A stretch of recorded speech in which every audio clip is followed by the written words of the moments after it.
पेश करेंगी, लेकिन उससे पहले यानी कि आज आर्थिक सर्वेक्षण पेश किया गया, जिसमें तमाम तरह की बातें की गई। किस तरह से एक साल में भारत की स्थिति रहेगी और बीते एक साल में भारत ने कितना विकास किया, सभी कुछ आज आर्थिक सर्वेक्षण में देखने को मिला।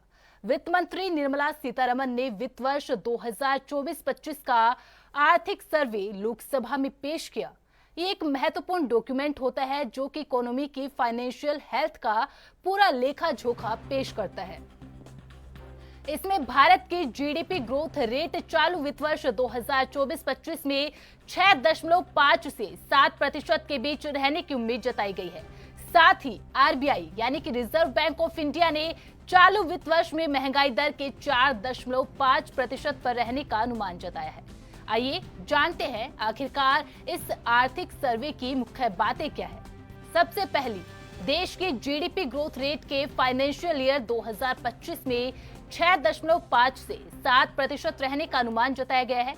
वहीं इकोनॉमिक सर्वे 2024 के अनुसार भारत को अपने ग्रोथ रेट को बढ़ावा देने और सामाजिक समावेश को बनाए रखने के लिए 2030 तक हर साल 78.5 लाख नौकरियां पैदा करने की जरूरत है। सर्वे में कहा गया है कि कंपनियों और बैंकों की बैलेंस शीट मजबूत होने से निजी निवेश को और बढ़ावा मिलने की उम्मीद है।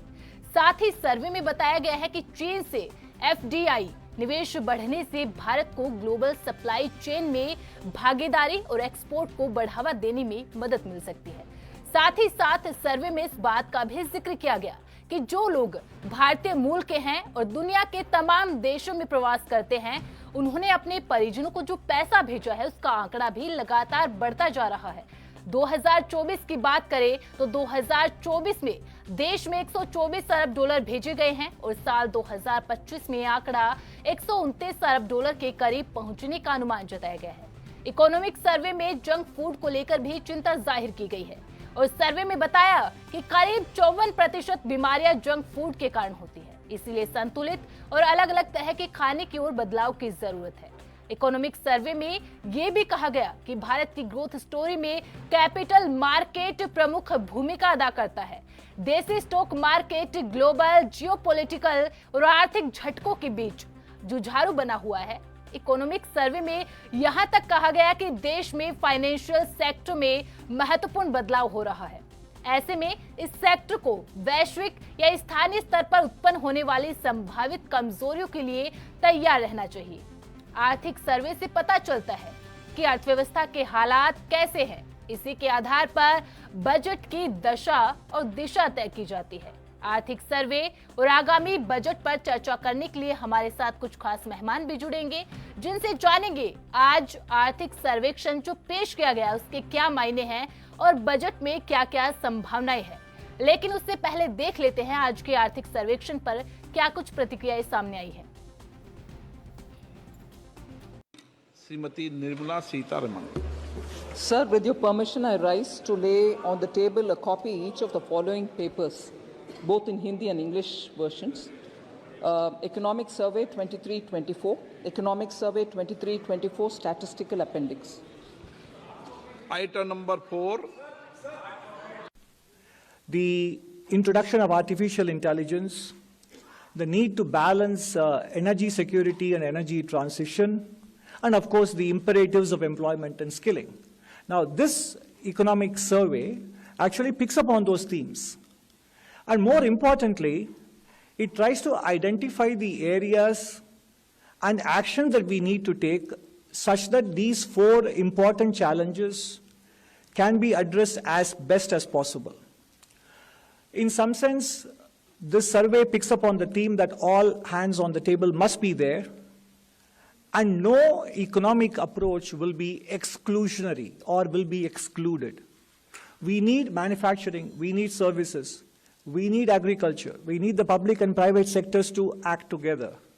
We need union and state governments to act together.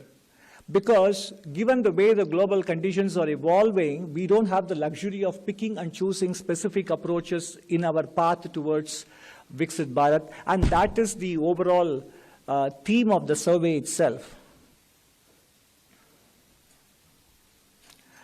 First, the global outlook. You can see on the charts here that both merchandise trade volume and the industrial production growth have steadily come down in terms of the averages over the last 20 years or so. Somewhere between 5 and 10%, they have come down to between 0 and 5, and now they are struggling to even stay above the zero line. So in general, global growth and global trade volume growth will be difficult to come by. And therefore, the way we can grow our exports will not be because the trade pie is growing, but because we have to grab market share in terms of competitiveness and quality, etc. And second factor, there is global protectionism and a sense of nationalism just in time giving way to the idea of just in case. Security dominates efficiency. Supply security dominates supply efficiencies. And you can see that in the last 3-4 years, protective actions have actually moved up very, very sharply, trade protective actions. And the reasons cited are on the right side: competitiveness, climate change mitigation, national security, geopolitical compulsions, concerns, etc. But this is going to be with us for quite some time. So we need to be mindful of that. And then the climate challenge and geopolitical fragmentation. We will be speaking more about the climate challenge later on in the presentation. It is about balancing, as I have written also many times in the last 2 years, it's about balancing economic development and also energy transition. But let's remember, historically, energy transitions have not happened in a single generation.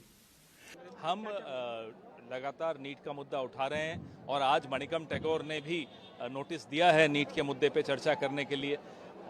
MSP, किसानों के MSP पे भी हमने काफ़ी आवाज़ आज भी उठाई है और जो तेलंगाना के हक हैं उनके बारे में भी हमने आवाज़ उठाई है। लेकिन हमें इस सरकार से कोई उम्मीद नहीं है कि ये कोई भी ऐसा न्याय संगत काम करेंगे जिससे नौजवानों को न्याय मिले, किसानों को न्याय मिले, तेलंगाना को न्याय मिले। सर, यूपी के गणगौर यात्रा में जो यूपी गवर्नमेंट ने नेम प्लेट लगने का जो इसका हमने बड़ा विरोध किया है क्योंकि ये संविधान के खिलाफ है। मैं अपनी दुकान पे अपना धर्म, अपने जाति सब कुछ लिखूंगा तो ये दलितों के खिलाफ है, ये आदिवासियों के खिलाफ है और ये मुसलमानों के, अल्पसंख्यकों के खिलाफ है। हम इसका विरोध करते हैं। माननीय निर्मला सीतारामन जी, माननीय नरेंद्र मोदी जी सरकार का बजट कल लोकसभा में पेश करेगी और ये बजट जो है, बजट 1 से 40 करोड़ लोगों को सामाजिक, आर्थिक, शैक्षणिक न्याय देने वाला बजट होगा।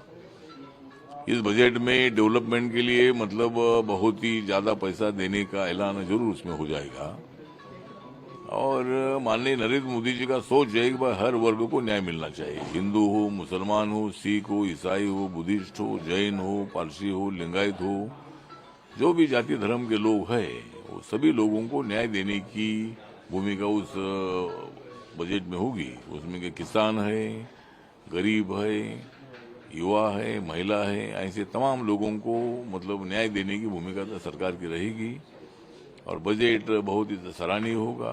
बजट बहुत ही अच्छा बजट होगा और 2024-25 का जो बजट है, ये बजट देश को आर्थिक न्याय, सामाजिक न्याय देने वाला।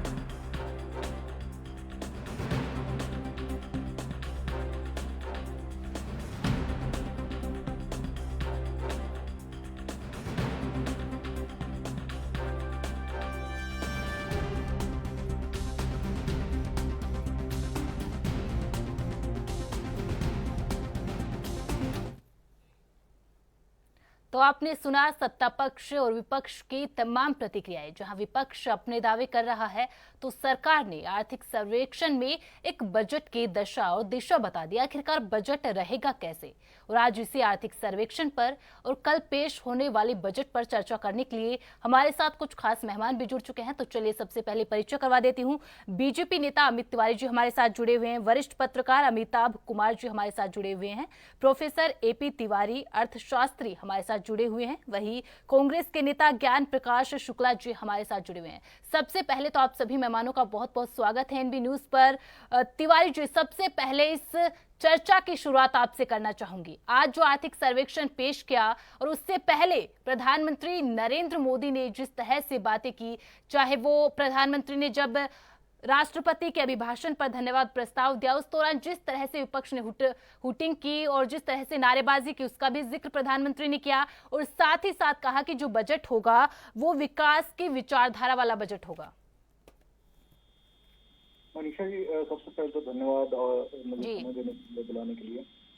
देखिए, जो आर्थिक सर्वेक्षण पेश हुआ है उसमें निश्चित तौर पे आपको एक आइडिया मिला होगा किस तरीके जो बजट की जो दिशा है वो किस तरफ है, वो डेवलपमेंट की तरफ है। लेकिन कल जब बजट आएगा उसके पहले 3 प्रमुख बिंदुओं पर हमें ध्यान देना पड़ेगा अनिशा जी। पहला ये कि ये मोदी 3.0 सरकार है, मतलब ये तीसरी बार लगातार सरकार मोदी जी की बनी है केंद्र में।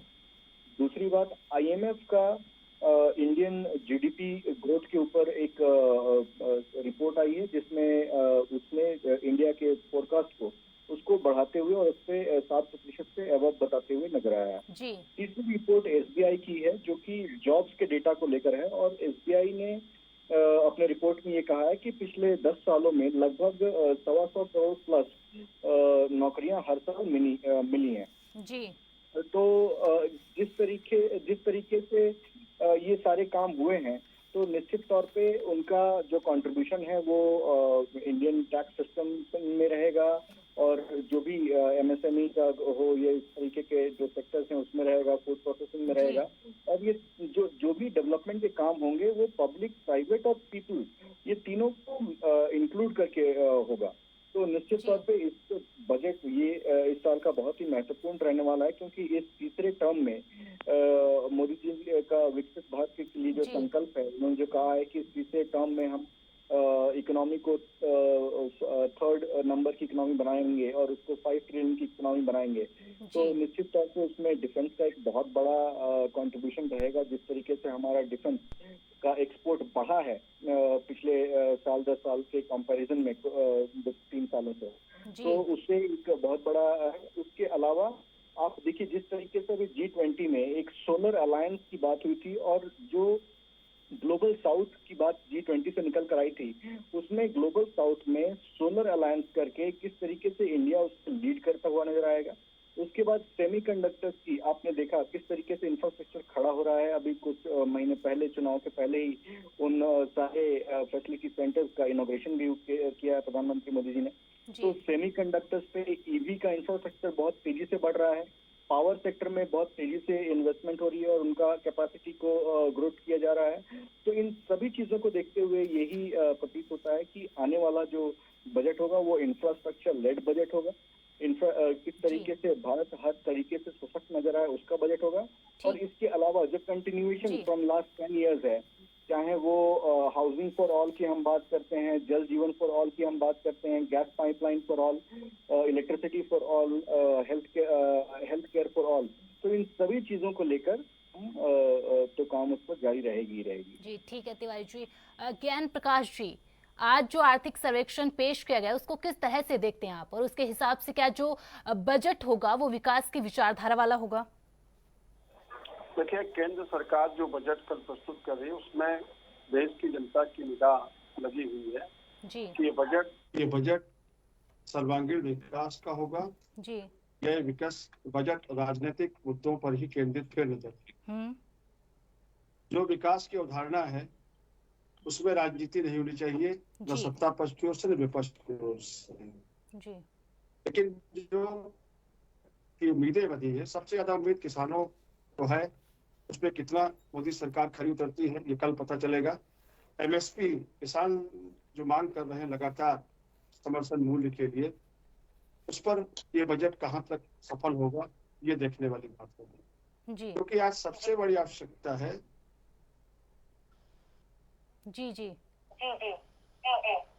सही काम नहीं कर रहे हैं। इस समय बहुत जगह अवर्षण की स्थिति है, खास करके उत्तर प्रदेश के कई हिस्सों में नहरों में पर्याप्त जलापूर्ति नहीं है, बिजली की स्थिति बहुत खराब है, मुख्यमंत्री जी उत्तर प्रदेश या केंद्रीय मंत्रिमंडल से घोषणा होती है कि हम 24 घंटे बिजली प्रदान करेंगे, 18 घंटे बिजली प्रदान करेंगे। हकीकत ये है कि ग्रामीण एरिया है खास करके, उसमें 4 से 6 घंटे में बिजली सही मिल भी रही तो लो वोल्टेज की समस्या है। तो बिजली के क्षेत्र में आप क्या करेंगे? दूसरा, जो नौजवान बेरोजगारी से परेशान है, सबसे बड़ी समस्या है कि आज नौजवान के सामने रोजगार का संकट है, नौकरियां लगातार घट रही हैं। एक वायदा किया गया था सालाना 2 करोड़ नौकरी देंगे, वो राजनीतिक वायदा साबित हुआ, हवाई वायदा साबित हुआ। रेलवे की स्थिति आप देख रहे हैं कि रेलवे सुरक्षा की स्थिति बहुत खराब हो गई है। प्रतिदिन औसत माना जाए तीसरे चौथे दिन इस समय रेल दुर्घटना देश के कई हिस्सों में हो रही है। तो रेलवे की सिक्योरिटी के लिए क्या बजट बढ़ाएंगे या नहीं बढ़ाएंगे? दूसरा, जो विकास का सार्वभौमिक ढांचा है, रक्षा के क्षेत्र में जो अग्निवीर की स्थिति बनी हुई है कि आप 4 साल उनको सर्विस दे रहे हैं, देश की सेवा में वो बलिदान तक होने को तैयार हैं, लेकिन 4 साल बाद फिर उनसे रोजगार छिनेगा। क्या उनको क्या गारंटी आप देंगे? जो सेना है हमारी बड़ी बहादुर है, जाबाज है, दुनिया की सबसे नंबर 1 की भारत की सेना है, हमें गर्व है सेना पर। सैनिकों की तमाम सुविधाएं हम नहीं दे पा रहे। अगर हम दे पाए होते तो 2-4 घटनाएं जो हिंदुस्तान में घटी, जिस तरीके की घटना सामने दुर्भाग्यपूर्ण आई कि हम अपने सैनिकों को एयरलिफ्ट नहीं करा पाए, उनका बलिदान देना पड़ा। तो ये रक्षा बजट पे भी कहीं न कहीं कमी है, आज भी कमी है। आप अमृतकाल महोत्सव मना रहे हैं, अमृतकाल का दौर मना रहे हैं, लेकिन दुर्भाग्य है कि आज तीसरा टर्म मोदी जी का है और इस तीसरे टर्म में भी अभी सैनिक सुरक्षित नहीं है, सैनिक सुरक्षित नहीं है। भारत का सैनिक जो अपनी शहादत दे रहा है, बलिदान दे रहा है, जो इस देश की हिफाजत कर रहा है। ठीक है ज्ञान प्रकाश जी, आपके पास आऊंगी, लेकिन बाकी 2 मेहमानों से भी पहले काउंटर ले लेती हूँ। आज जो आर्थिक सर्वेक्षण हुआ है उसको लेकर अमिताभ जी, आज जो आर्थिक सर्वेक्षण हुआ है उसको देखकर क्या लगता है? जो एम फैक्टर कहा जाता है मिडिल क्लास का फैक्टर, उसके लिए क्या कुछ खास रहेगा?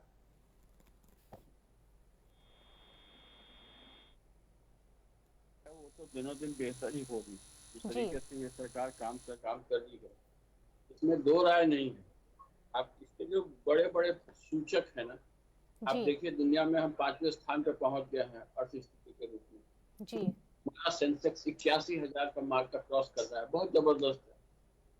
आपका जीएसटी कलेक्शन देखिए, जीएसटी कलेक्शन एकदम रिकॉर्ड हर महीने दूसरे महीने बना रहा है जी। इसका मतलब है कि ये बता रहा है कि आर्थिक गतिविधियों में काफी वृद्धि हुई है, निश्चित रूप से वृद्धि हुई है जी। रोजगार के क्षेत्र में भी बिल्कुल नए ढंग से चीजों को सामने लाया गया है। बड़े पैमाने पे लोगों को छोटा से लेके बड़ा जो है ऋण दिया जाता है ताकि वो अपना काम धाम करे, और उसके अपेक्षित परिणाम भी सामने है।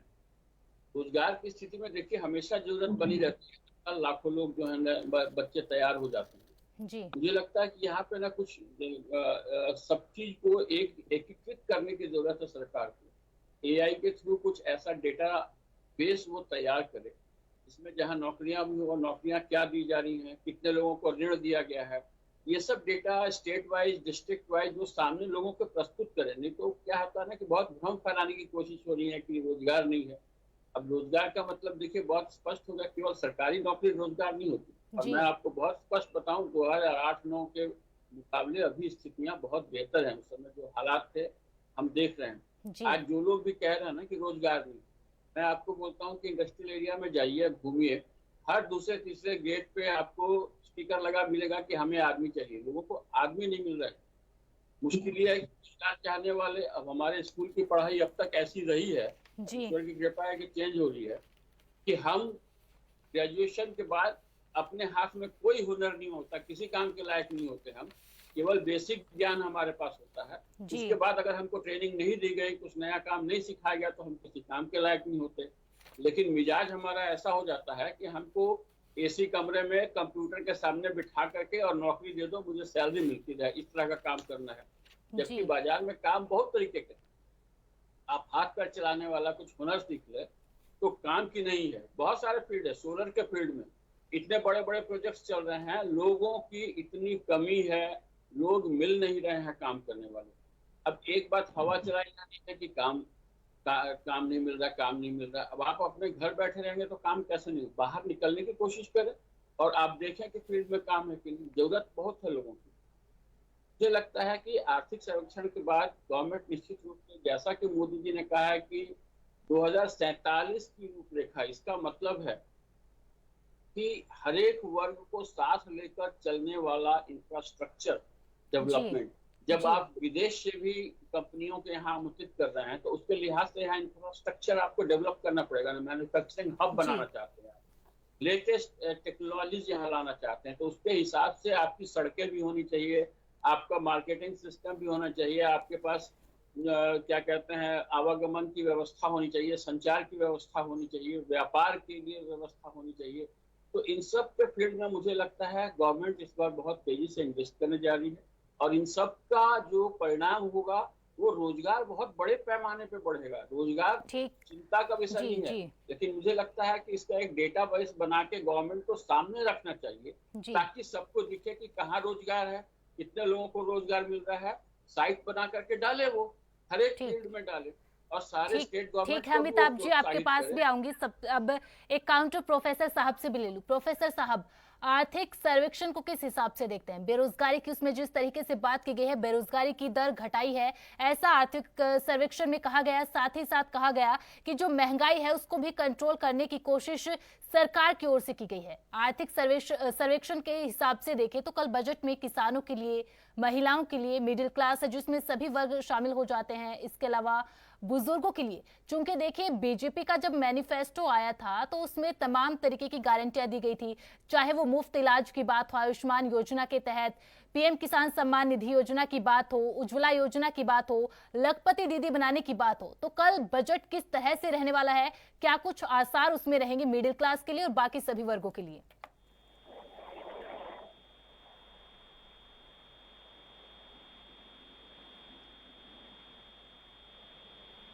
जी प्रोफेसर साहब, कल जो बजट आएगा उसको किस हिसाब से देखते हैं? आज आर्थिक सर्वेक्षण में जो चीजें देखने को मिली, क्या उस हिसाब से माने तो बजट के अंदर इनकम टैक्स को लेकर क्या देखने को मिलेगा? महिलाओं के लिए, बुजुर्गों के लिए क्या कुछ योजनाएं लाई जा सकती है, क्या कुछ घोषणाएं हो सकती है? जी प्रोफेसर साहब से एक बार फिर से जुड़ने की कोशिश करेंगे। अमित जी, देखिए आज जो आर्थिक सर्वेक्षण तो पेश किया गया है, लेकिन साथ ही साथ उसमें एक चीज भी कही गई कि अगर हर साल भारत को अपनी ग्रोथ रेट बढ़ानी है तो 78.5 लाख के हिसाब से नौकरियां पैदा करनी होंगी। लेकिन सर कैसे? देखिए रेलवे का जिस तरीके से जिक्र किया, ज्ञान प्रकाश जी ने, कि हर दिन रेलवे के हादसे जो होते हैं वो देखने को मिलते हैं, और साथ ही साथ विपक्ष एक चीज की भी मांग उठाता है कि रेलवे के अंदर बहुत सारी वैकेंसीज अभी भी है जिनको भरना बाकी है, लेकिन सरकार उस दिशा में कोई काम नहीं कर रही है। तो इस हिसाब से देखें तो क्या बजट में नौकरियों को लेकर कुछ घोषणाएं हो सकती है?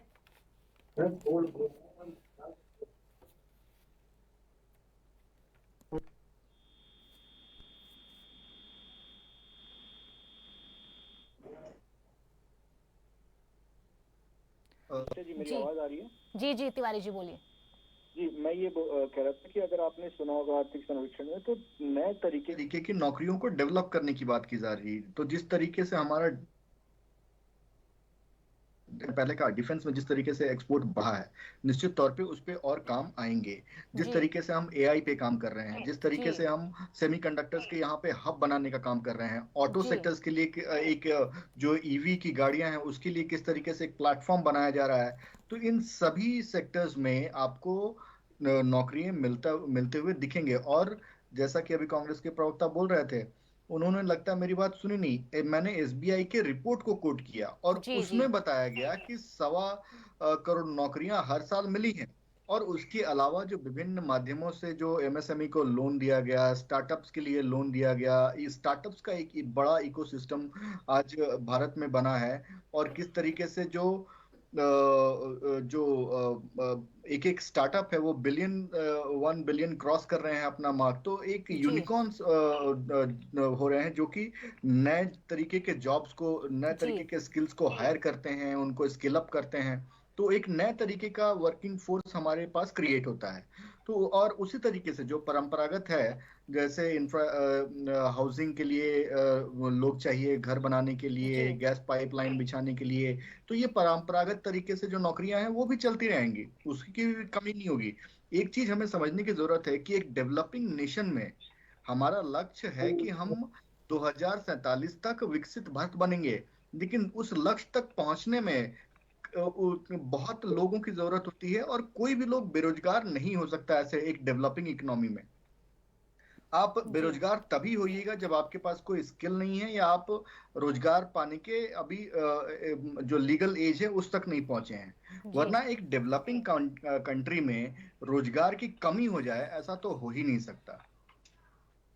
जी ठीक है। ज्ञान प्रकाश जी, लगातार विपक्ष जिस तरह से सवाल उठाता रहा कि सरकार महंगाई को कंट्रोल करने में फेल हो गई, बेरोजगारी दर बहुत ज्यादा बढ़ रही है, लेकिन आज जो आर्थिक सर्वेक्षण जो पेश किया गया है उसमें तो अलग चीजें देखने को मिली। आर्थिक सर्वेक्षण में बताया गया कि महंगाई को भी कंट्रोल करने में सरकार ने कामयाबी हासिल की है, तो बेरोजगारी दर भी घटी है।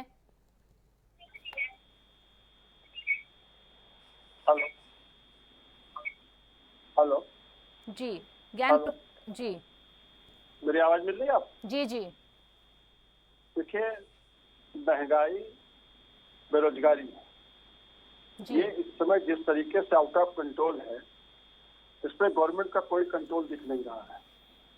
आम आदमी आज बाजार में परेशान है।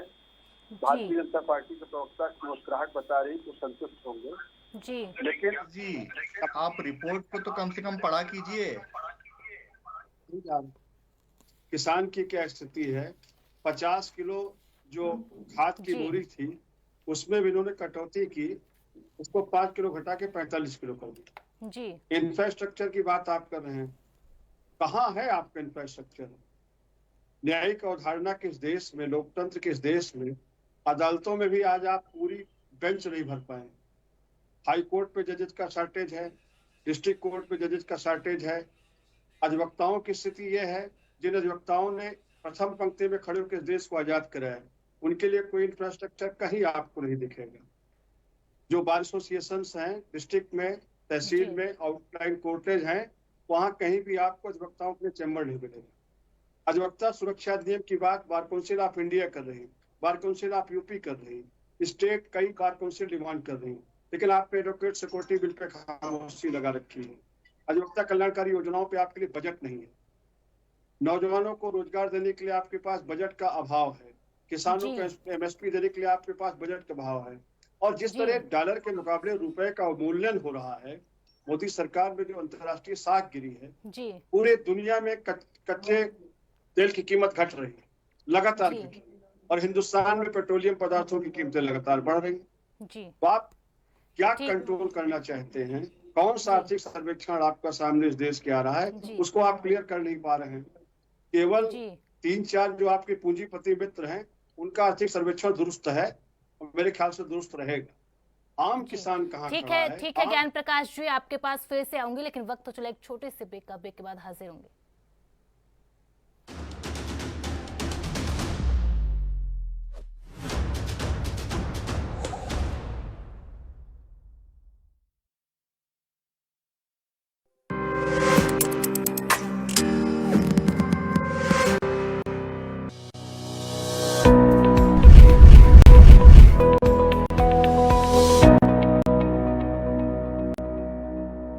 माता भूमि पुत्रो अहम पृथिव्यः, अर्थात ये भूमि हमारी माता है और हम सब इसके पुत्र हैं। इसी भाव का अनुकरणीय उदाहरण है एक पेड़ माँ के नाम अभियान।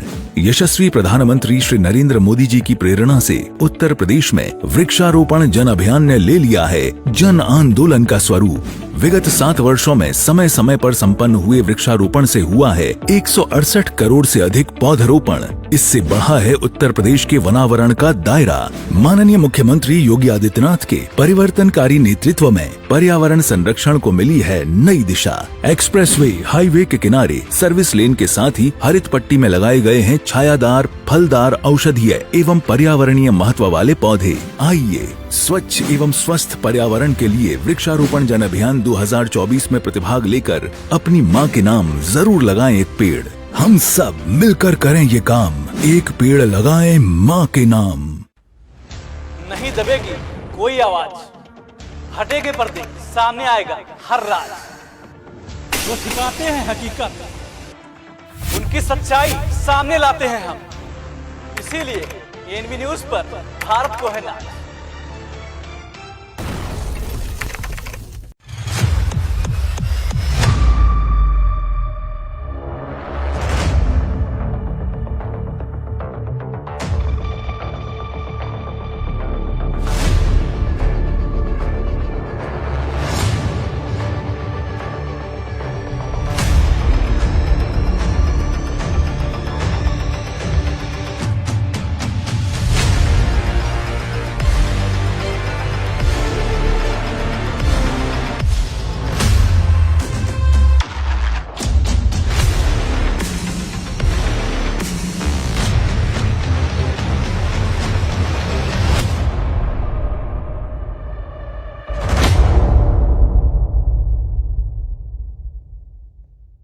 उत्तर प्रदेश की राजधानी लखनऊ से मैं जितेंद्र सिंह। हिमाचल की राजधानी शिमला से एएनबी न्यूज के लिए मैं टीना ठाकुर। छत्तीसगढ़ की राजधानी रायपुर से मैं अखिलेश तिवारी राजपुर। देवभूमि उत्तराखंड से मैं अमित चौधरी।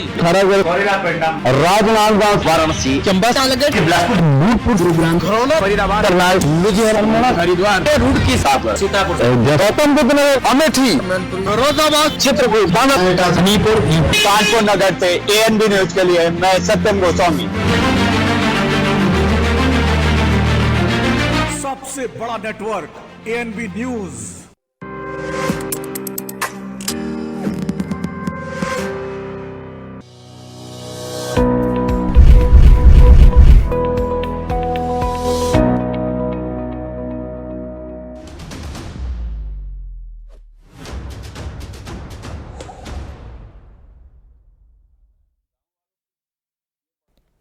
ब्रेक के बाद एक बार फिर से आप सभी का स्वागत है। तो राष्ट्र धर्म में आज बात कर रहे हैं आर्थिक सर्वेक्षण की और साथ ही साथ कल पेश होने वाले बजट के बारे में। और इन्हीं सब पर चर्चा करने के लिए हमारे साथ चार खास मेहमान जुड़े हुए हैं।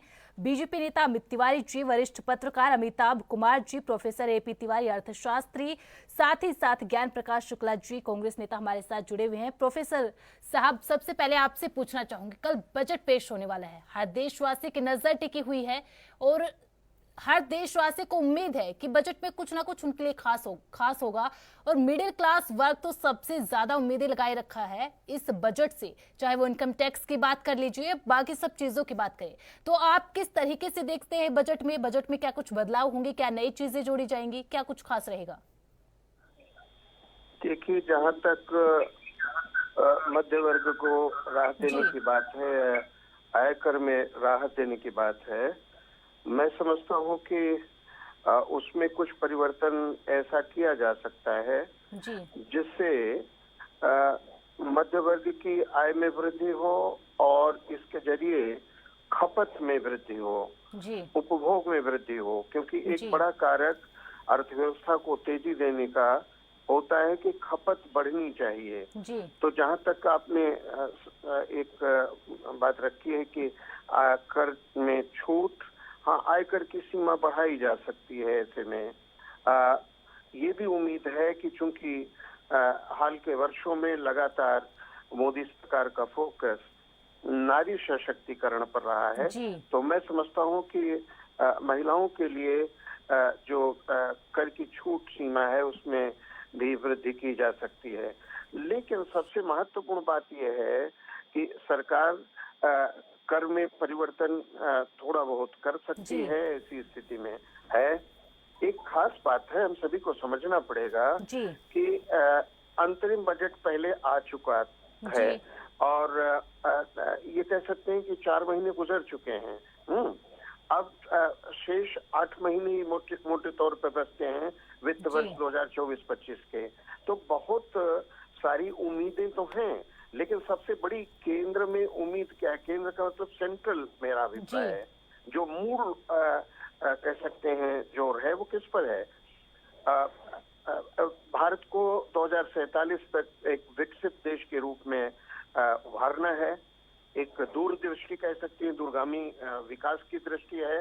तो मेरा मानना है कि ये बजट इस तरह बनाया जाएगा या इस तरह हो, उसमें प्रस्ताव होंगे कह सकते हैं कि जो एक और खेती को आगे बढ़ाने वाले होंगे, क्योंकि खेती और गांव देहात का क्षेत्र जब तक तरक्की नहीं करता तब तक कह सकते हैं कि, और जब तक ग्रामीण खपत नहीं बढ़ती तब तक औद्योगिक विकास में भी तेजी नहीं आती। तो मेरा मानना है कि एक खेती के क्षेत्र में प्राकृतिक खेती पर जोर होगा विशेष रूप में। बात उठती रही है कि जो किसानों की लागतें हैं, खेती की लागतें हैं, वो काफी ऊंची जाती हैं। इसको सुधारने के लिए कई अन्य उपाय भी लाए जाएंगे। प्राकृतिक खेती करने वाले किसानों को सब्सिडी दी जा सकती है। जो किसान निधि है उसमें बढ़ोतरी की जा सकती है। इसके अलावा विपणन के लिए खास तौर पर जो स्टोरेज फैसिलिटीज हैं, जो भंडारण क्षमता है, उसमें वृद्धि की जाएगी, क्योंकि किसान को उसकी फसलों के लिए उचित कीमतें मिले। इसके लिए जरूरी है कि फसल का जो कह सकते हैं फसल है उसका भंडारण समुचित तरीके से किया जाए। तो खेती का क्षेत्र है, खेती जो मैं इस बात को खास उल्लेख कर रहा हूँ, खेती के क्षेत्र में बांस की खेती पर जोर दिया जाएगा, दलहन तिलहन की खेती पर जोर दिया जाएगा, जिसको कहा जा रहा है कि खेती का विविधीकरण करते हुए ही किसानों की आमदनी को बढ़ाया जा सकता है। तो गांव में खेती और गैर खेती की क्रियाएं हैं, वानिकी है, पशुपालन है, मछली पालन है, फूल की खेती है, फलों की खेती है, कह सकते हैं औषधीय पौधों की खेती है। इस तरह पूरी संरचना को बदलने, जिसको कहा जाता है पूरे में सुधार की आवश्यकता है। मेरा मानना है कि क्योंकि एक बड़ा फैक्टर ही है कि कृषि मंत्री ने इसके पूर्व अपने राज्य में जहां मुख्यमंत्री थे औसतन 7% की ग्रोथ रेट खेती की रखी, मतलब हासिल की कह सकते हैं। तो ये उम्मीद जताई जाती है कि जहां तक 3.5%, 3.6% की औसत वृद्धि दर पूरे भारत की रही है। हालांकि ये इकोनॉमिक सर्वे भी कह रहा है कि 1.4% पर आज गिरी है। इसका मतलब क्या हुआ? इसका मतलब है कि खेती के क्षेत्र में बड़े पैमाने पर संरचनात्मक सुधार की जरूरत है। इसको और ये पिछले कई वर्षों से लगातार इस पर काम हो भी रहा है, लेकिन उसको और अधिक मजबूती के साथ लागू करने की जरूरत है। अब आती है बात उद्योग क्षेत्र की, अगर देखें तो 57% जो है वो लोग लगे हुए हैं सेल्फ एम्प्लॉयमेंट के सेक्टर में, 92% अनऑर्गेनाइज सेक्टर में लगे हुए हैं। तो कुल मिलाकर जो छोटी छोटी इकाइयां हैं, लघु मझोली इकाइयां हैं, एमएसएमई सेक्टर इसको कहते हैं, उसमें एक स्कीम लागू की गई थी, हम सभी जानते हैं, बड़ी सक्सेसफुल रही इंडस्ट्रियल सेक्टर में, जहां तक कह सकते हैं, वो है PLI, प्रोडक्शन लिंक्ड इंसेंटिव, एक प्रोत्साहन देने की स्कीम। इस स्कीम को अब कहीं कह सकते हैं कि जो श्रम प्रधान क्षेत्र है, बातें उठी हैं चर्चा में अभी कि बेरोजगारी है। हालांकि इकोनॉमिक सर्वे कह रहा है कि जो बेरोजगारी दर 2017-18 में 17.8% थी, वो घटकर 2022-23 में 10% पर आ गई है। और सबसे खास बात यह है कि जो श्रम प्रधान क्षेत्र है, खिलौने बनाने का उद्योग है, टूरिज्म है, टेक्सटाइल है, जो तैयार बिल्कुल प्रोफेसर साहब, और आर्थिक सर्वेक्षण में तो इस बात का भी जिक्र किया गया है कि सर्विस सेक्टर जो है वो सबसे ज्यादा रोजगार देता है। हाँ, लेकिन ये क्या सस्टेनेबल होगा, ये भी सोचना पड़ेगा। लेकिन जैसा आपने उल्लेख किया कि जैसे सर्विसेज सेक्टर में, टूरिज्म सर्विसेज सेक्टर नहीं आता है, सर्विसेज चूंकि राष्ट्रीय आय में भी सर्वाधिक योगदान सर्विसेज सेक्टर का है, लेकिन सोचना पड़ेगा कि जब हम 2047 का एक दीर्घकालिक विजन लेकर चल रहे हैं, दीर्घकालिक दृष्टि लेकर चल रहे हैं, तो आवश्यकता होगी कि खेती से जो श्रम शक्ति हटे या जो लोग खेती में लगे हैं वो हटे। जब खेती की निपुणता बढ़ेगी, खेती की उत्पादकता बढ़ेगी, तो वो गैर खेती के क्षेत्र में जाएं। जब गैर खेती क्षेत्र की बात हो रही है, तो जैसा मैं उल्लेख कर रहा हूँ कि हो सकता है इस बजट में वित्त मंत्री द्वारा रोजगार से जुड़ी हुई प्रोत्साहन नीति की घोषणा की जाए, जिससे बेरोजगारी को कहीं कम करने में या रोजगार के अवसरों को बढ़ाने में सुविधा होगी। एक बड़ी खास बात है, इकोनॉमिक सर्वे ये कह रहा है कि 65% जनसंख्या देश की ऐसी है जो 35 वर्ष से कम है, अर्थात हम डेमोग्राफिक डिविडेंड अर्न कर सकते हैं, लेकिन कब अर्न करेंगे? इसमें से तो ज्यादातर आबादी ऐसी है जो एम्प्लॉयबल ही नहीं है। मतलब क्या हुआ कि स्किलिंग पर जोर देना होगा, रीस्किलिंग पर जोर देना होगा, अप स्किलिंग पर जोर देना होगा, और ये विगत 10 वर्षों में कह सकते हैं मोदी सरकार की नीति रही। तो इसी अनुक्रम में कह सकते हैं, एक बात उठी है, किसी ने रखा था इसको, कि ये बजट भी पूर्ववर्ती बजट नीति और आर्थिक नीति की निरंतरता के तौर पर ही उन सेक्टर्स को फोकस करेगा जो इसके केंद्र बिंदु रहे हैं।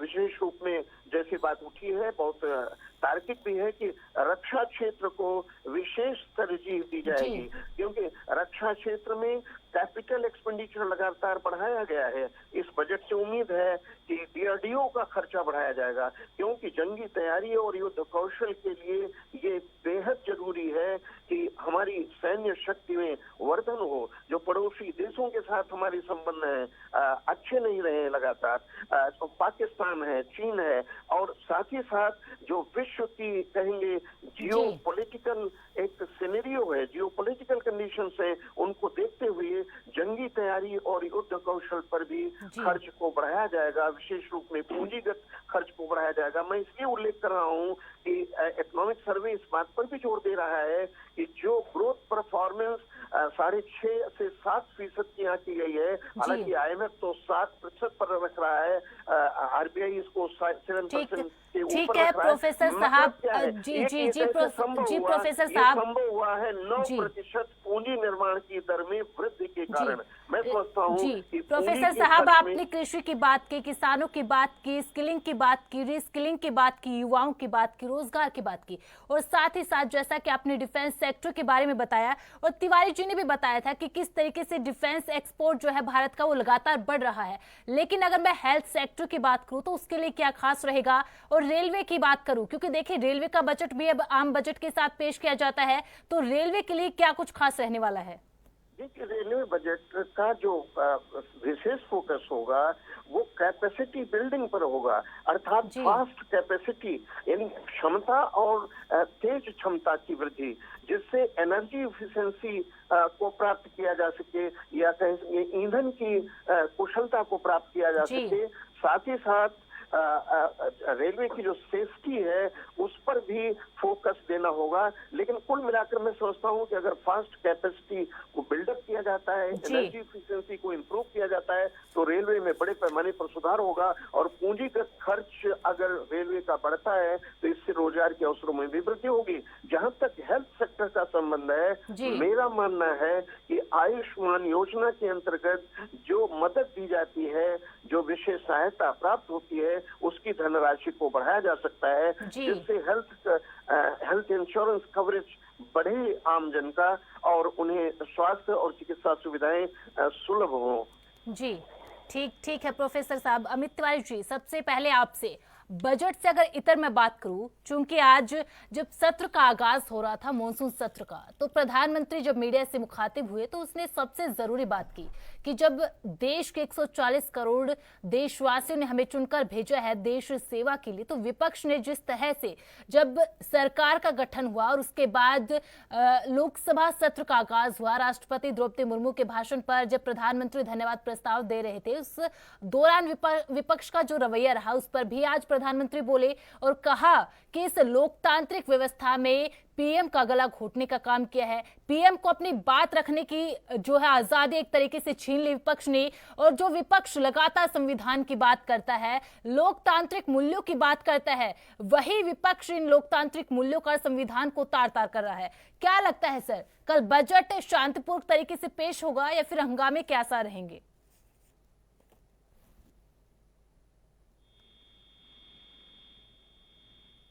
जी तिवारी जी। जी मेरी आवाज आ रही है? जी। मैंने कहा मनीषा जी, आपने बहुत ही से राहुल गांधी अक्सर आपको बोलते हुए ये पाए जाएंगे कि उन्हें बोलने नहीं दिया जाता, उन्हें बोलने नहीं दिया जाता है, उनकी माइक बंद कर दी जाती है।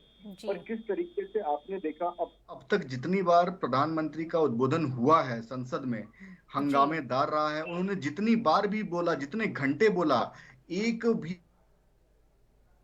उस 1 मिनट भी ऐसा नहीं था उनके पूरे उद्बोधन में कि जहां पर कि वो हंगामा ना हुआ हो, कांग्रेस के द्वारा न्यूसेंस ना क्रिएट किया गया हो। तो जो व्यक्ति ये बोलता हो कि उसे बोलने नहीं दिया जाता, आज वही जब संसद में उसको मौका मिला है चर्चा करने का, एक सार्थक दृष्टिकोण रखने का, वहां पर वो प्रधानमंत्री के वक्तव्य को पूरा टाइम डिस्टर्ब करते रहते हैं। तो ये तो कांग्रेस का चाल चरित्र चेहरा है आपको, और जनता ने इसको तीसरी बार नकारा है। अमित शाह जी, अगर आप देखेंगे तो तीसरी बार जो कांग्रेस पार्टी है वो विपक्ष में बैठ रही है, और कांग्रेस के जितने भी उसने वादे किए थे अपने मैनिफेस्टो में, उन सबको दरकिनार करते हुए सिर्फ एक गारंटी पे भरोसा किया है, वो है प्रधानमंत्री मोदी जी की गारंटी। और इसी का कारण है, आप देखिए किस तरीके से इन्होंने सैम पित्रोदा को अभी वापस से अपनी पार्टी में ले लिया। पहले उनको निकाला क्यों था? अगर निकाला था जिन बातों पर, जब सैम पित्रोदा ने ये कहा था कि मिडिल क्लास को अपना दिल बड़ा कर देना चाहिए, तिवारी जी सैम पित्रोदा को छोड़ देते हैं क्योंकि फिर कांग्रेस की तरफ से आ जाएंगे अजीत पवार के नाम, छगन भुजबल के नाम, तो आज उन सब मुद्दों को छोड़ देते हैं। कल की बात करते हैं, कल बजट रहेगा, तो किस तरीके से रहेगा ये पूरा बजट? कितना शांतिपूर्ण तरीके से बजट पेश किया जा सकेगा? जी मनीषा जी, मैं उसी पे आ रहा था कि मैं सैम पित्रोदा की बात इसलिए लेकर आया क्योंकि उन्होंने टैक्सेशन की बात की थी। उन्होंने कहा था कि मिडिल क्लास पर टैक्स बढ़ना चाहिए, उन्होंने ये कहा था कि विरासत टैक्स लगना चाहिए। तो जिस तरीके से कांग्रेस की मंशा थी कि मिडिल क्लास को एक की कमर तोड़ देनी है, उसके बचे कुचे जायदाद पर भी उनकी नजर थी, और उसको कहां वो करने वाले थे, ये सब भी थी। तो इन सबको जनता ने नकार दिया है। प्रधानमंत्री मोदी जी के नेतृत्व में विकसित भारत संकल्प के साथ अपने आप को जोड़कर प्रधानमंत्री मोदी जी की 3.0 की सरकार है। इसमें आपको निरंतरता देखने को मिलेगी, इसमें आपको पहले से बड़ा निवेश होते हुए दिखेगा और विकास होते हुए दिखेगा, और तेज गति से होते हुए दिखेगा। और उसी तेज गति से आप देखिए किस तरीके से जितने भी परिवहन मार्ग हैं उनको जोड़ा जा रहा है, चाहे वो नल, चाहे वो वायु हो, थल हो, नदियां हो, उन सबको जोड़कर लॉजिस्टिक्स के स्पीड को किस तरीके से एक्सेलरेट किया जाए, उस पर काम हो रहा है गति शक्ति के माध्यम से। तो ये सब चीजें कांग्रेस की कल्पना के परे है, तो वो हर चीज पे विरोध करेंगे। वो उनको हर एक चीज से तकलीफ होगी जो देश के विकास को आगे लेकर जाएगी, उनको हर एक चीज से विरोध होगा जो देश के गौरव को बढ़ाएगा। तो उनको सकारात्मक चीजें कभी दिखती ही नहीं है, वो विघ्न संतोषी हैं। जब तक किसी चीज में उनको खोट न दिख जाए, किसी चीज को वो गलत ना ठहरा दें, तब तक उनके दिल को चैन नहीं मिलने वाला है। और यही काम कांग्रेस कर रही है। कांग्रेस ने सकारात्मक विपक्ष होने की भूमिका को छोड़ दिया है। आज की जो विपक्ष है, आज का जो हमारा प्रतिपक्ष है, वो एक नकारात्मक हो चुका है, और वो सिर्फ समाज में विद्वेष पैदा करने की बात करता है, आर्थिक तौर पे पीछे जाने की बात करता है, और एक तरीके से समाज को तोड़कर अपने अपने राजनीतिक रोटियां सेकने का काम करता है। जी ठीक है तिवारी जी, आपने जो भी सवाल पूछे उनका काउंटर ले लेती हूँ ज्ञान प्रकाश जी से। ज्ञान प्रकाश जी, आज पीएम मोदी ने भी कहा कि विपक्ष को भी शांतिपूर्ण तरीके से इस सदन की कार्यवाही को चलने देना चाहिए, और आज जो तमाम तरीके के आरोप प्रधानमंत्री ने लगाए हैं विपक्ष के ऊपर, और साथ ही साथ कहा कि जो सांसद है, जो संसद के अंदर बैठते, सदन के अंदर बैठते हैं, उन सभी को मौका मिलना चाहिए, और सबसे खासकर उन सांसदों को जो पहली बार निर्वाचित होकर सदन के अंदर आए हैं, और साथ ही विपक्ष पर नकारात्मक राजनीति करने का भी आरोप लगाया।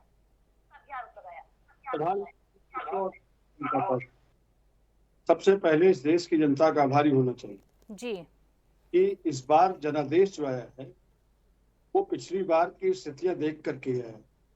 पिछली बार प्रधानमंत्री जी को, उनकी पूरी भाजपा को, उनके सहयोगी दलों को पक्ष और विपक्ष दोनों की भूमिका निभानी पड़ रही थी। विपक्ष का एक भी नेता संसद में अपनी बात रख नहीं पाया, नारेबाजी भाजपा की तरफ से होती थी। पहली बार संसदीय परंपरा में सत्ता दल के सदस्य विपक्ष के नेताओं के भाषण में नारेबाजी करते थे, कारण विपक्ष संख्या बल से कम था। इस बार मैंडेट थोड़ा बदल गया, जनता ने महसूस किया कि नहीं, एक सशक्त मजबूत विपक्ष होना चाहिए। वो क्यों महसूस किया? अभी 2047 की बात हो रही है, 2047 का सब्जबाग मोदी जी दिखा रहे हैं, बीजेपी दिखा रही है, मुंगेरी लाल के हसीन सपने आप देख रहे हैं, लेकिन 47 साल की भयंकर जो बेरोजगारी है, 47 साल की जो सबसे बड़ी महंगाई है, उस पर आपका कोई क्लियर स्टैंड नहीं सामने आ रहा है। और आप उम्मीद करते हैं कि जो आप सब्जबाग झूठा दिखा रहे हैं उसको भी विपक्ष हथौड़ी बजाए आपकी तरह आपके सहयोगी दलों के साथ मिलकर, ये संभव नहीं। विपक्ष मजबूत भूमिका निभा रहा है, सकारात्मक भूमिका निभा रहा है। और आप अपना दौर याद करिए, जब आप अपोजिशन में बैठते थे मनमोहन सिंह जी के समय, तो आप भी संसद को नहीं चलने दे रहे थे, आप भी संसद का वॉकआउट कर रहे थे, पार्लियामेंट्री गतिविधियों को रोक रहे थे। आप जब उस समय गैस सिलेंडर का दाम बढ़ रहा था तो आपकी एक पूर्व मंत्री जी जो इलेक्शन अमेठी से हार गई, वो सिलेंडर लेके घूम रही थी। प्रधानमंत्री तमाम भाषण उस समय तमाम भाषण याद करिए जब वो विपक्ष के नेता भी नहीं थे, विपक्ष की राजनीति कर रहे थे। तो सर क्या विपक्ष जैसे को तैसे वाली नीति पर चल रहा है क्या? अगर यूपीए के टाइम पे विपक्ष ने जो रवैया अपनाया वही रवैया हम लोग अपनाएंगे? सकारात्मक रवैया अख्तियार किए हुए है, लेकिन विपक्ष सब्जबाग जो मोदी जी झूठा दिखा रहे हैं उसको अब नहीं चलने देगा। देश की जनता की आंख में मोदी जी और उनकी सरकार धूल अब नहीं झोंक पाएगी जी। हम सुनना चाहते हैं विपक्ष क्या करे, हथौड़ी बजाए। आपने झूठ बोला था कि हम काला धन ले आएंगे, 15-15 लाख रुपए लोगों को बांटेंगे, तो उस पर हम ताली बजाते। आज आप 1 लाख रुपए एक पैसा किसी की जेब में डाल पाए हो, बताएं जी। आपकी जो अर्थव्यवस्था है सबसे चौपट अर्थव्यवस्था आपने कर दी अपने तीसरे टर्म तक।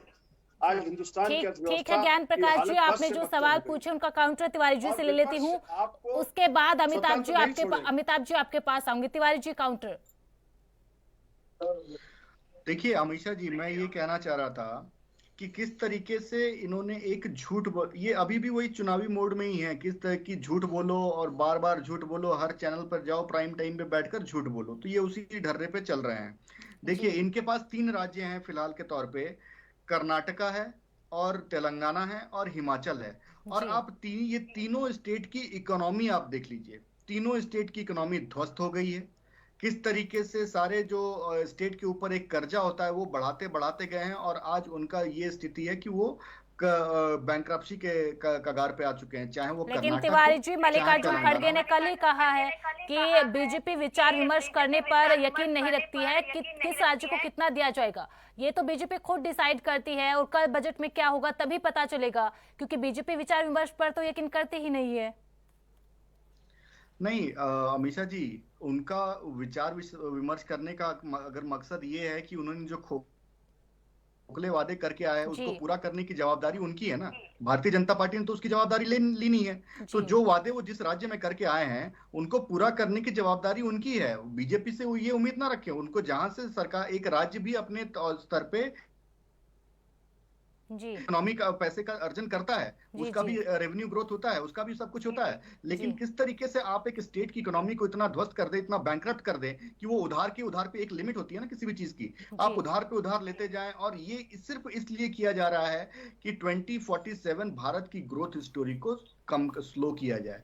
किस तरीके से जहां जहां भी इनकी सरकारें हैं, इनका मकसद केवल एक है कि 2047 तक जो प्रधानमंत्री मोदी जी का विजन है उसको देश को विकसित भारत उस समय तक न बनाया जाए। किस तरीके से नहीं बनाया जाए भैया, देश तो चल पड़ा है, लेकिन जहां जहां पे इनकी सरकारें हैं वहां पे ये इकोनॉमिक क्राइसिस लेकर आएंगे, वहां पे ये देश को राज्यों को बैंक्रप्सी की तरफ लेके जाएंगे। तो इस तरीके से जब देखिए अगर देश में राज्य से अलग अलग राज्य हैं, सब एक साथ बढ़ेंगे तभी इकोनॉमिक ग्रोथ होगा। लेकिन अगर आप कुछ राज्यों को पीछे छोड़ दें, जैसा कांग्रेस शासित राज्य आज हैं जो बैंक्रप्सी के कगार पे जा चुके हैं, तो निश्चित तौर पे उनको भी सशक्त करके हमें आगे लेके चलना पड़ेगा, वरना नहीं हो पाएगा। तो 2047 की ग्रोथ स्टोरी को कैसे स्लो किया जाए। एक बात फिर अमिताभ जी आपके पास आ रही हूँ। तिवारी जी एक बात, जैसा कि आपने कहा कि जिन राज्यों में जो कांग्रेस की सरकार है उनको भी सशक्त करना केंद्र सरकार का काम है, लेकिन कल ही जो आम आदमी पार्टी के जो नेता है संजय सिंह सांसद, उन्होंने कहा है कि बजट तो कल आएगा लेकिन उससे पहले मैं ही लीक कर देता हूं कि दिल्ली को तो सिर्फ 325 करोड़ रुपए मिलेंगे जो हमेशा मिलते आ रहे हैं, इससे ज्यादा दिल्ली को कुछ नहीं मिलने वाला। नहीं अमीषा जी, देखिए जहां पे आम आदमी पार्टी की सरकार है वहां पर इंफ्रास्ट्रक्चर का जो इन्वेस्टमेंट होता है वो 83% से कम हो गया है। अगर मान लीजिए पहले 100 रुपया दिल्ली में खर्च होता था तो आज वो सिर्फ 12 रुपया ही खर्च हो रहा है। क्यों? क्योंकि सारे इन्वेस्टर उनकी नीतियों से परेशान हैं। जिसको भी दिल्ली में निवेश करना है या आम आदमी पार्टी शासित राज्य में निवेश करना है, वहां पे सरकार चौपट हो गई है। ना वहां पे कानून व्यवस्था है, ना वहां पे स्वास्थ्य की व्यवस्था है, ना किसी चीज की। चारों तरफ भ्रष्टाचार ही भ्रष्टाचार है। चाहे आप पंजाब की सरकार को ले लें या केंद्र की जो दिल्ली में जो सरकार है आम आदमी पार्टी की, वो सरकार को ले लें। ठीक है तिवारी जी, समय की थोड़ी कमी। अमिताभ जी, आपसे पूछना चाहूंगी दो चीजें। पहला तो बजट को लेकर, किस तरह से बजट रहेगा। दूसरा, क्या ये बजट भी उसी शांतिपूर्ण तरीके से पास हो पाएगा? क्योंकि जब सरकार के गठन के बाद हमने देखा था, जब सदन का जब आगाज हुआ था, तो उस दौरान किस तरीके से हंगामेबाजी हुई थी। तो किस तरह से रहेगा कल का ये बजट पूरा? बजट तो पास होगा ही जी। मैं तो चाहूंगा कि विपक्ष जो है ध्यान से सुने बजट को और उसकी कमियों को अच्छे ढंग से डिकोड करे और उसकी कमियों को लेकर के पूरी बहस करे। मजा तो तब है ना, असल में संसद में क्या है, संसद का खेल है यही है कि आप सरकार की नीतियों में जो खामियां हैं उसको उखाड़ करके और सामने रख दे सबके सामने जी। और फिर तब वो बाध्य होगी कि उसमें संशोधन करे। भाई बजट संसद में पेश किस लिए किया जाता है? इसलिए कि उसमें अगर कहीं कुछ खामियां हैं, कुछ और जरूरत है जोड़ने की, घटाने की, वो सारा कुछ विपक्ष संशोधन करे और बताए और उसको बाध्य करे सरकार को। अगर आप केवल शोर करेंगे तो सरकार अपने तरीके से जैसे पिछली बार पास कर रही थी वो कर लेगी, बहुमत उसके पास है और वो आवाज ध्वनि मत से वो लोग पास करा लेंगे। अमिताभ जी, बजट का तो पता नहीं कि बजट पर चर्चा करेंगे नहीं करेंगे, लेकिन नीट को लेकर, अग्निवीर को लेकर, एमएसपी को लेकर तो नीति बना ली है विपक्ष ने। किस तरह से सदन में वो सारी चीजें रखनी है और आज रखी भी थी सर। एमएसपी वगैरह को लेकर के जो कुछ भी बातें हैं ना, देखिए एमएसपी को कानून नहीं बनाया जा सकता जी। इन्होंने ना खुद बनाया है ना कोई बनाएगा, क्योंकि वो एक बड़ी मुश्किल पैदा करने वाली बात होगी। और इस तरह के हरकतों को बढ़ावा देने का मतलब है कि आप देश में अनरेस्ट पैदा कर रहे हैं, लोगों के दिमाग में एक खलल पैदा कर रहे हैं। आप अब मैन्युफैक्चरर्स तो और भी है ना, सारी कंपनियों के लोग कह रहे हैं भाई हम भी एमएसएमई है, हमारा सारा माल गवर्नमेंट खरीद ले। इस तरह की दलीलें जो है ना, ये साफ बताता है कि केवल डिरेल करने की कोशिशें हैं। ठीक है अमिताभ जी, माफ कीजिएगा, बीच में रोकना चाहूंगी, समय का थोड़ा अभाव है। आप सभी मेहमानों का बहुत बहुत शुक्रिया हमारे साथ जुड़ने के लिए और इस सार्थक बहस के लिए। राष्ट्रधर्म में फिलहाल इतना ही, कल किसी और मुद्दे पर होगी आपसे मुलाकात। मुझे दीजिए इजाजत, आप बने रहे एएनबी न्यूज के साथ। नमस्कार।